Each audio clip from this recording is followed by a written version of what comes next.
Hey everyone. Nate Zeisler here. I'm going live on two different platforms here, trying the YouTube screen up here and going live on Instagram down here. Good morning. This is episode 1 of hopefully what will be a regular podcast or vlog for those of you who are watching. Thank you so much for joining. And so the philosophy behind this is that about 6 months ago, I polled all of my audience on various social networks, and I asked what were the things that were the most challenging to you in your lives, and I got back some really amazing answers. So if you took that survey a while ago, thank you so much for your time. And the results were pretty interesting. There were 3 big buckets that all of you were hoping to have questions answered from me. They fell into 3 different categories. Questions about financial stability, questions about work-life balance, and questions about finding inspiration and the right mix of work. And I think as artists, these are things that are constantly kind of, juggling these 3 balls are 3 things that are areas that we constantly are trying to work on for self-improvement, but also just to live a great life. So hey, Rena, how's it going? So what I've done today, I'm setting this up as just a simple question and answer setup. So if you have questions for me around these 3 areas of financial stability, work-life balance, and finding inspiration in your work, please send them my way. Leave them in the comment section below, and I'm happy to answer them as we go. Today, to start off, I have 3 questions from people like you that have come up over the last couple of weeks as I've been asking around. So I'm going to go through them one at a time and just offer a little bit of advice, and hopefully these are helpful to all of you. So here we go. First one is on financial stability. The question reads, I'm about 5 years out of college, living in a large metropolitan area with friends and doing well, but I can't seem to save money. Currently 100% of my income is derived from freelancing, and I'm proud of that, but I want more financial stability. What advice do you have for me? So this is a great question, and one that often comes up in the work that I do as I coach various artists. I always like to think about our work as having many different levers to pull. So if you're, if you make a certain decision, I think, that may help one thing get better, but you may be sacrificing something else in turn. I think we always have these various decisions that we can make in order to create that stable life that we're all looking for. So in the case of this artist, first of all, congratulations on getting to the point where your income is derived from freelance work. I think one of the things that I often talk about is that when we get freelance work, when we bring in a body of work over the course of the year, the things that we're really, that are the biggest struggle is not so much how we're spending our money, but where the income is coming from. So what I often like to talk about, especially as artists get to the point where they feel like they're getting a good body of work, but they want to start saving money, is are there things that you could do that don't involve an hour of your time? The challenge we have as artists is that, of course, an hour of our time equals the amount of money that we're paid each week. So, or each time we play a gig.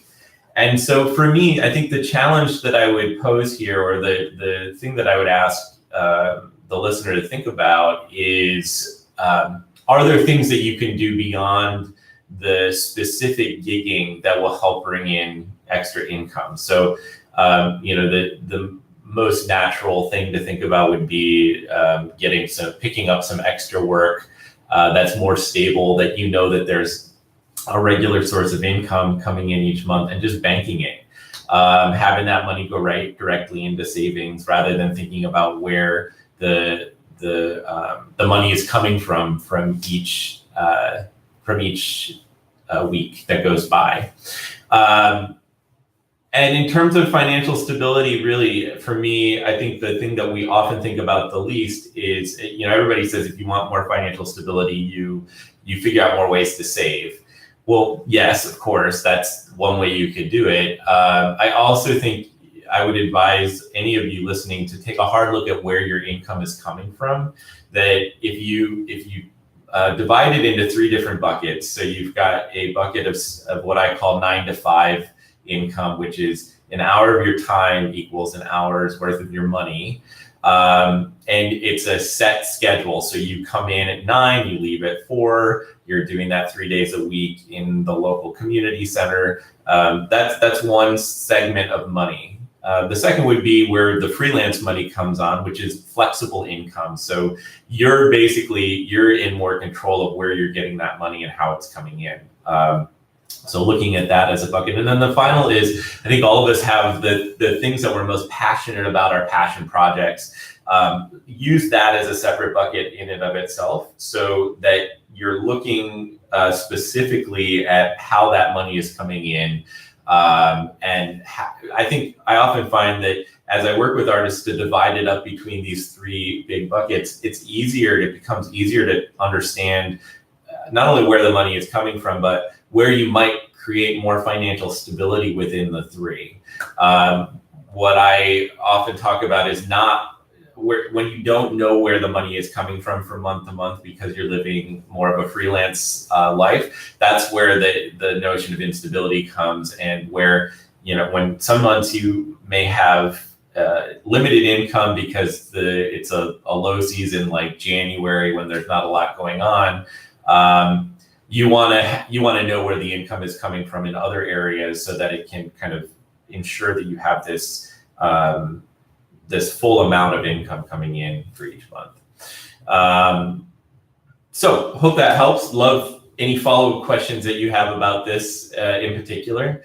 I want to go on to the next question, which is really a question around this idea of work-life balance, which I think is so important for working artists.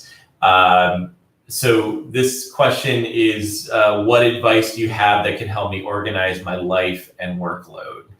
So I think one of the challenges, which is a great question, one of the challenges we often face is this scarcity, this idea of scarcity. So the idea that we have to say yes to everything for fear that the next time around it may not be there.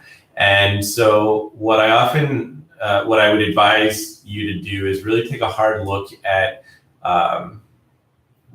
where the work is coming from. What type of work are you engaging in, and is that the work that you hope to be doing to help move your career forward? And so this is really a question for me about values when it comes to work-life balance. For me, for example, it's always been a value to spend time, or try to spend as much time as I can with my family. So if that becomes the value for me, then it helps me make other decisions within the framework of my workload. When it comes to specific organization of life, I think for me, as just reflecting on my own habits, being really particular and thinking extra carefully about the amount of time that you're spending on social media, on your phone, it can have an incredible impact on your ability to create that work-life balance. If you're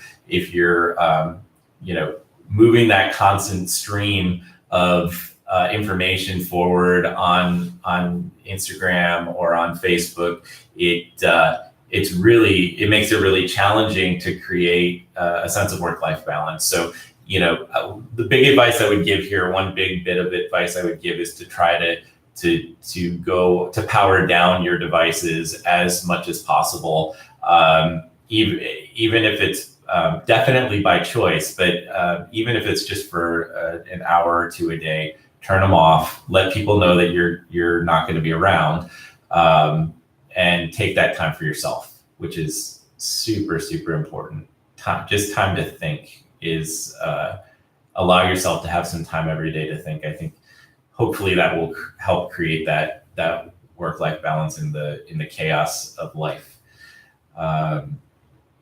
Okay, and finally, there's a question around finding inspiration in the right mix of work. So this person asks, for the past year or so, I've been taking gigs that are unfulfilling and not challenging in order to make ends meet. The work is soul-sucking, but I feel stuck. What advice do you have to help me get out of this rut? So, this really goes back to the first listener's question a little bit. I think that quite often this idea of taking on gigs or taking on work that you feel like you have to take is a challenge. It's a challenge. It's something that we can't avoid sometimes. Sometimes you need to take that work in. But I would ask you or any of you listening to again take a census of the work that you've done for the last 12 months and break it down. Again, we all have, these are all levers that you can pull, right? So I would break it down in a few different categories, like how much is the gig paying? Was it satisfying? Do you feel like this is helping you forward your career? How much time did you have to spend in this gig? I remember taking on a gig during my master's degree and being really excited about it because it was a principal gig. I was playing principal bassoon on a gig. It was an hour and a half commute each way to get to the gig, and then it was a 3-hour rehearsal. Was it worth did I make some money? Yes. Was it worth my time? Probably not in retrospect, when I had other bigger things to be pursuing. So, one thing I might suggest is that you take a look at, again, this census, and I would suggest the gigs at the bottom 10% of your assessment. So the gigs that were unfulfilling, that were not paying a lot and took a lot of your time, cut them out. Just start saying no to those gigs. Again, the scarcity complex that we all have.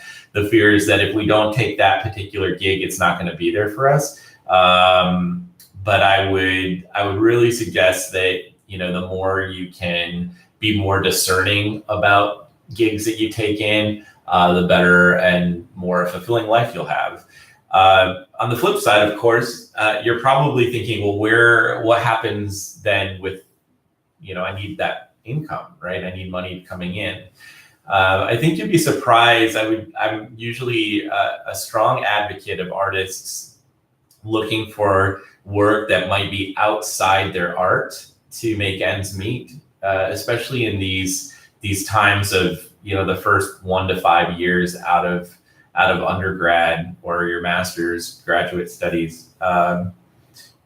What I find is that the work, if you're taking on work that is not directly related to your art form, but it allows you to continue to pursue your art, I think it's a win-win. Quite often I find that work it usually pays a little bit more over time. It's more stable. And it allows you to let go of some of those gigs that you're just not super excited about. So I hope that helps. And please, again, let me know your comments in the sections below here. I'd love to hear from you. I'd also love to hear your questions around financial stability, work-life balance, and finding inspiration in the right mix of work. I'd love to hear from you. Please drop me a note. And that's all for today. I hope you enjoyed this this first episode of my vlog, and have a wonderful afternoon. Bye, everyone.